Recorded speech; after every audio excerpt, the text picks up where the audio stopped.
iPhones invade English soccer or football, soccer, whatever. This is MacVoices. Today's MacVoices is supported by MacVoices After Dark. Uncensored, off-topic, and always off the wall. MacVoices After Dark is available as a benefit to our Patreon subscribers. Sign up at patreon.com/MacVoices. Welcome to MacVoices. This is the talk of the Apple community, and I'm Chuck Joyner. Folks, we have something potentially a little bit different today. I want to welcome Charlotte Henry back to MacVoices, not doing TV talk for once. Charlotte, great to see you as always. I'm always happy to do podcasts with you. In fact, I enjoyed being on MacVoices so much we had to set up our own podcast. Can I just say that you always introduce me as something a little bit different? I'm going to take it as a compliment, I think. Oh, it is. It is. Well, and the reason I introduced you as a little bit different this time, the topic is different, a little bit different. Yes. You're not necessarily different. Because we really don't dig into sports that much here. But there was an article and a bunch of articles that came out over the last week or so as we record this that indicate that, okay, from here on we will refer to it as football. But right now, understand it's soccer for us U.S. people. But for Charlotte, it's football. And so as to avoid confusion, that's what we'll talk about. That football in your country is now adopting basically an iPhone rig to determine offsides. Right. And I was surprised at this, I guess the furor that I saw over it, because in American football and in a lot of American sports, we have instant replays and we have those kind of things that assist the referees in making judgments. So to me, it's like, okay, great. The iPhone angle is fun, but what's the big deal? So Charlotte, what's the big deal? So first of all, should we go back to the beginning and explain what offside is? Because I think that does give some significance to the tech. So offside is basically when the ball is played forward in the attacking half, you have to be behind the last defender, essentially. Like the goalkeeper will usually be on the goal, and so they're not relevant. But the attacking player that receives the ball or is deemed to be interfering with play has to, at the point of contact that the person plays the ball to them, be in line or behind the last defender, right? So therefore you can imagine that, and what we've got at the, okay, so we'll do that bit. That's just to explain offside. Okay. Football as a general rule is a relatively backwards looking sport, I would say. But the first bit of tech it introduced quite a few years ago now was goal line technology, i.e. to score a goal, the whole of the ball has to go over the whole of the line in the goal. And therefore, on the odd occasion where that is debatable, the referee now has the kind of Apple Watch looking thing on their wrist that buzzes to indicate that has happened.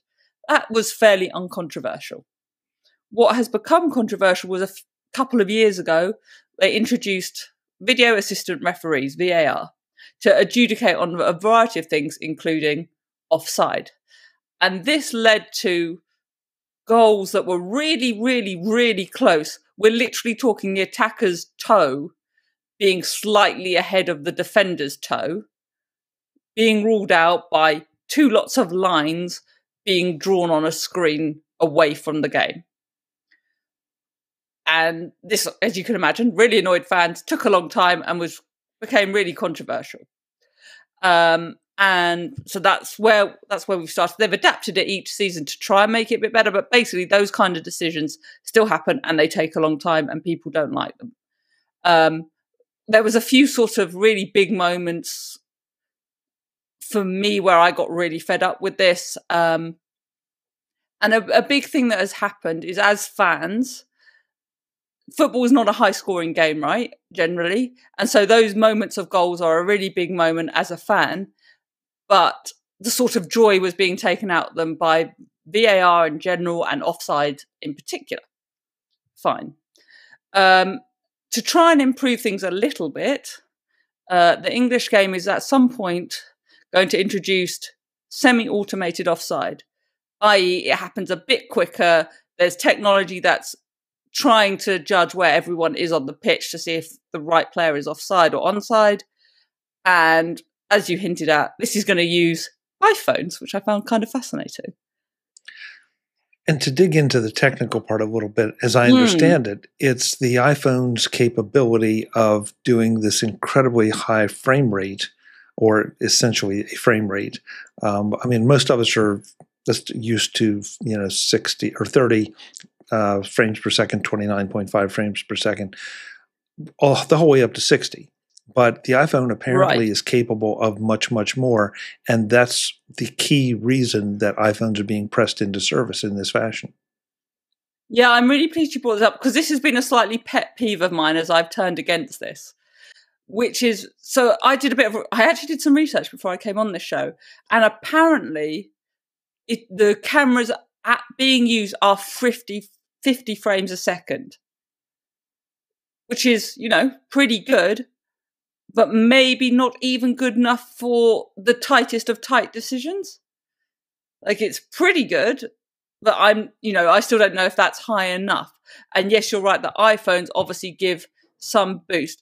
I think we should take a step back, actually, just to think about how extraordinary this is that Apple has produced a device that we all put in our pockets every day that is capable of being used in this way. I thought, like, when you asked me to come on and talk about this, one of my thoughts was like, this is kind of mind-blowing that this everyday piece of tech, quote unquote, is being used, is like so technologically capable that it can be used for this. I agree. And we've talked about movies shot on iPhone, and Apple has made a big thing about movies shot on iPhone. And I think originally that was looked at as a little bit quaint. And this just sort of reinforces the idea that these are potentially pro-level devices if you give them, A, the right software, and B, put them in the right hands that know how to use them. Because otherwise, they're still going to look like something that maybe a kindergarten kid did. Yeah.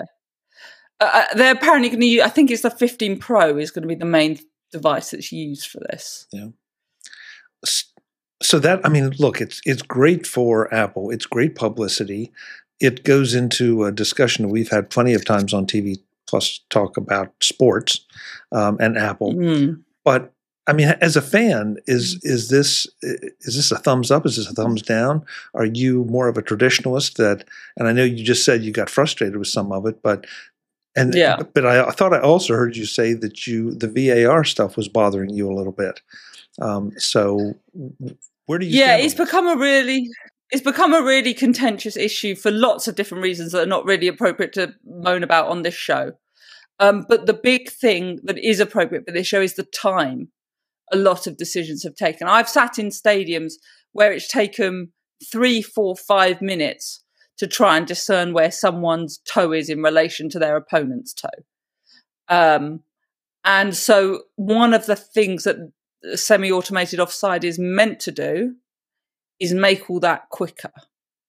And if the iPhone is part of that, then that is a good thing for fans, undoubtedly. So how are you going to feel?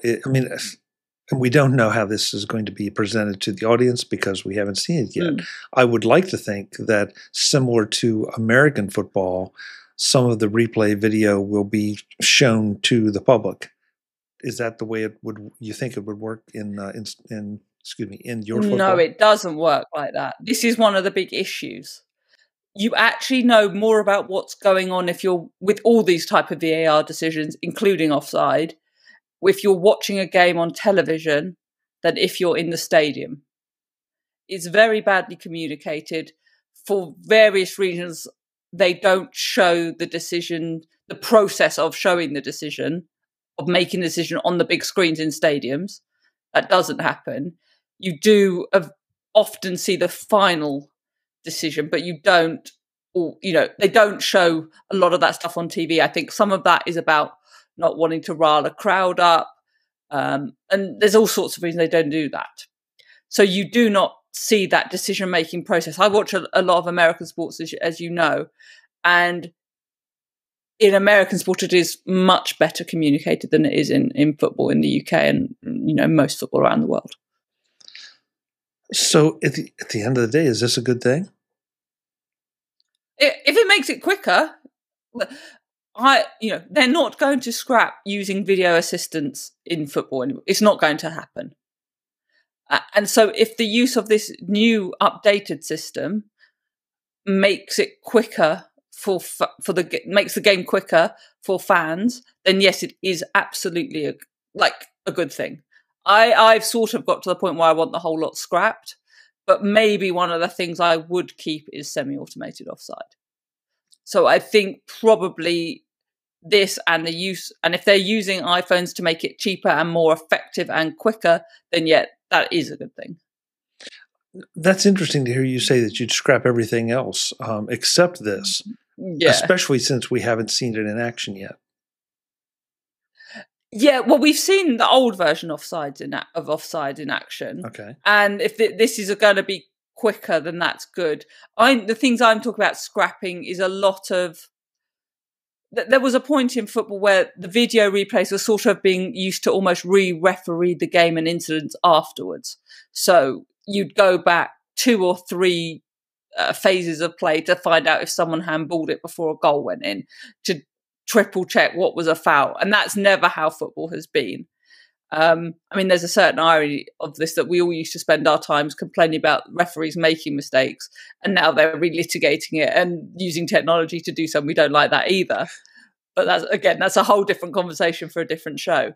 But I think, look, you have to get these decisions right. If they help make the tighter decisions quicker and better, then so be it. You're never going to get rid of a lot. But a lot of the other stuff has really, not done good for the game, has ruined the game in some ways. Clarify something for me. If I understood you, just what you just said, that there were calls being made during the game, but maybe minutes later, and penalties imposed. Is that a correct understanding? Yeah, I mean, that has happened. I don't know if we're talking. Yeah, we might be talking 3-4 phases of play back. One team has gone up the other end and scored, was the tackle that happened 3, 4, 5 players ago a foul? Okay. That would be relitigated by VAR, has been. Everyone's moved on. Did it hit someone's hand, or did they handball it? All sorts of things like that. There have been instances where stuff has happened a meaningful amount of time ago and people have gone back. I think there was one instance where a team scored, or thought they had scored, the video assistant referee went back, and then a team broke away and then scored. And so one team had a goal disallowed and the other team was awarded a penalty or something. So a team thought they had scored, not only lost their goal, but were awarded a penalty kick against them. There's been sort of bizarre situations like that as well. But just in terms of this particular story, the thing that has aggravated fans, I think, is, as I say, one is the length of time these very tight decisions take.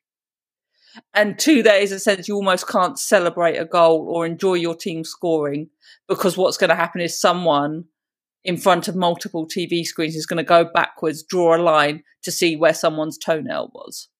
And that's why I sort of emphasised what the rule is at the beginning, because it can be a tiny, tiny, any part of your body that you can score a goal with, basically, that can be offside. Oh, okay. So that's an interesting wrinkle. Forgive me, we're digging deep into this, but I'm fascinated. Yes, and we'll talk about American football in a minute. But so if my hand were offsides, it doesn't count.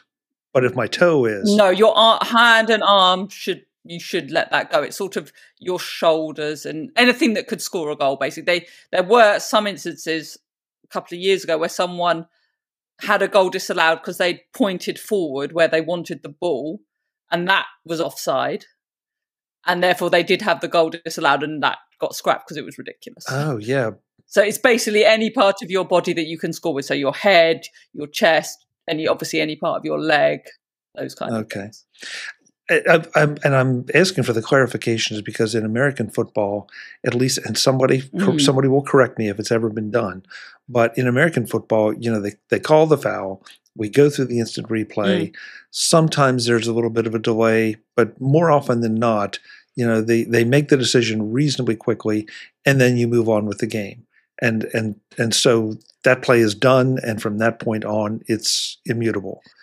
And yeah, there's a very big difference though between your football and ours, which is there are much more natural breaks in your football. The quarterback throws the ball, someone catches it or doesn't, the play ends.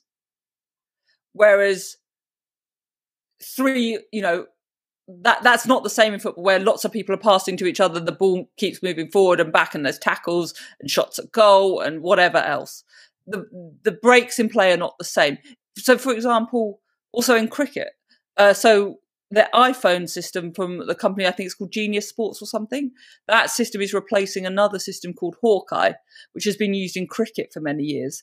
And again, video replays and those kind of things work very well in cricket because of the natural breaks. There's something about the flowing nature of football that has made all of this video interaction much more difficult. Okay, so you make a great point. I have not watched enough soccer/football to really appreciate that. But now that you say that, it makes perfect sense, and I really hadn't thought about it. Well, think of tennis, where they've used Hawkeye as well, right? You go back and forth. The point often ends. Is the ball in or out? Right. So yeah, and players can appeal it and so on. Yeah, because it does seem like at times, they run up the field, they run down the field, they run back up the field, and so you have totally different approach to things. If this, I don't know enough about the leagues and all, but I did want to ask. I mean, how widely is this being adopted? Do you know? Is it going to be for all the leagues or the Premier League, which I know that much about? Yeah. It's a great question. So VAR has only been used in the Premier League, which is the top tier of men's football, and it's used internationally as well. So even the top tier of women's football here, it doesn't use VAR. And I think all of that is basically because of the stadiums in which the capacity and the functionality of the stadiums at which those other tiers of football take place. They don't have the capacity to put this technology in. What might be a fascinating thing is if this iPhone lower cost technology will allow it to be rolled out more widely. As I was reading the stories about this, that was one of the thoughts that occurred to me. Yeah, and I guess it's not a lot different here. I mean, because different leagues, different levels of play can afford, frankly, to justify the technology. So it's I think it's a fascinating discussion. It's one more time that technology is inching its way forward and affecting things. And when it comes to American football, when it comes to football in the UK or anywhere else, we're talking a lot of money in so many ways, and that's a big driver. I just find it fascinating that Apple has produced a piece of kit that can do this. I just go back to that point I made right at the top of the show of we've got these things that we carry around every day where we make calls and send text messages and whatever else. And just buying a few of those can power, key decision-making functions in the highest level of sport. It's kind of fascinating. I agree. And to be fair and very clear, nothing in any of the articles I read say these are specially equipped iPhones or anything like that. No. They're just that was iPhones. What I found so fascinating. They're 15 Pros, aren't they? Yeah, so. And I guess this brings back to a topic I know you cover a lot, which is the camera capabilities of iPhone, which is obviously something you and I know Apple has spent a lot of money and time investing in. And often it's when you're considering buying a new iPhone, it's often the thing is is the camera discernibly better? Is that what makes jumping up an iPhone worth doing? There was using 4K cameras before for VAR, and so the fact that an iPhone can replace very expensive 4K cameras is kind of amazing. It shows like the investment Apple has put into these, into the camera functionality. Yeah. So, folks, if you have a 15 or 15 Pro Max, pick it up and have a little more respect for it, because it's being used in ways that probably go way beyond what you're doing. Make sure you take good photos with it. Definitely. Charlotte, thank you. When I read this, I thought, okay, there's only one person I know that I can talk to about this, and that's why I rang you up and said, let's do this, because I think it is fascinating, both from the sports standpoint and the technology standpoint, and especially in a world where that's just becoming more and more merged together. And we have so many discussions about AI and how it's affecting things. It's interesting that something as simple as, and the iPhone cameras are not simple, but something as simple as a camera can make that much difference. Yeah, I'm just looking forward to the first time that Apple gets blamed for a decision that people don't like. What time is it? Yeah, we'll see. Well, this is not rolling out till I think the final quarter of the year. So when we see it in action, maybe I'll come back on with you and we can talk about how it's. Yeah, I would love that. That'd be great. So when you're not here talking about football, where can folks find you?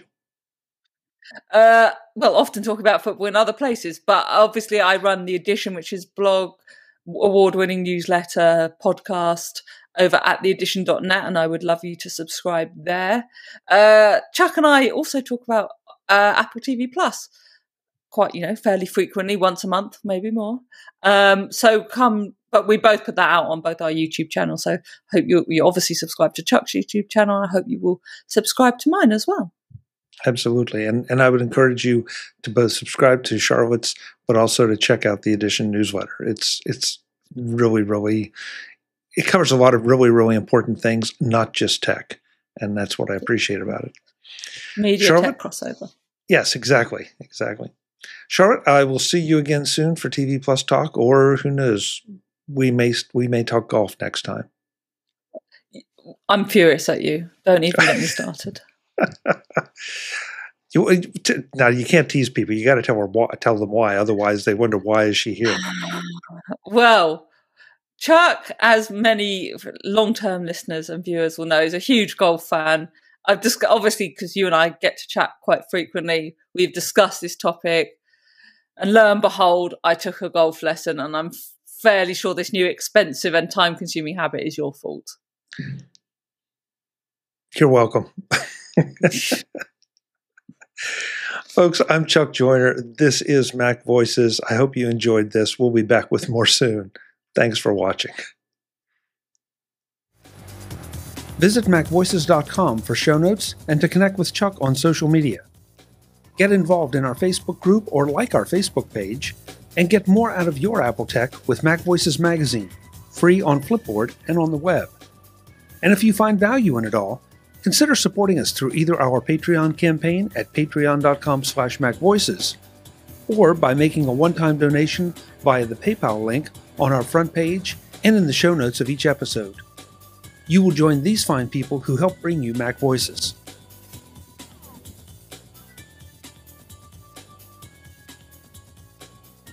Advertising handled by Backbeat Media at backbeatmedia.com.